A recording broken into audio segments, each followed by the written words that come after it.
Update कर रही हैं मारिया इमरान आवान। वज़ीर आज़म इमरान खान की ज़ेर सदारत मुल्क में गुड गवर्नेंस से मुतल्लिक इजलास। बैनुल-अक़वामी मंडी में महंगाई के हालिया रुझान की वजह से पाकिस्तान में इस वक्त महंगाई के बुरे असरात पड़ रहे हैं।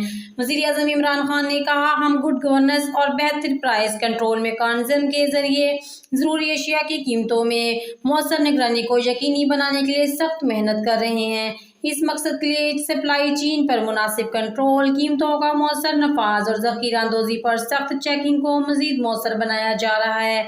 वज़ीर आज़म ने कहा, मुतल्लिका हुक्काम को हिदायत की कि वो ज़िला और तहसील की सतह पर मार्केट कमेटियों को मज़ीद मौसर बनाकर आम आदमी को ज़्यादा से ज़्यादा रिलीफ फराहम करेंगे और तमाम ज़रूरी इक़दाम करेंगे। मज़ीद खबरों के लिए देखते रहें आपका अपना चैनल, सबसे बड़ा channel city TV 49 news HD। Latest news के लिए हमारे चैनल को सब्सक्राइब कीजिए। हम आपको लेटेस्ट न्यूज़ से अपडेट करते रहेंगे। शुक्रिया।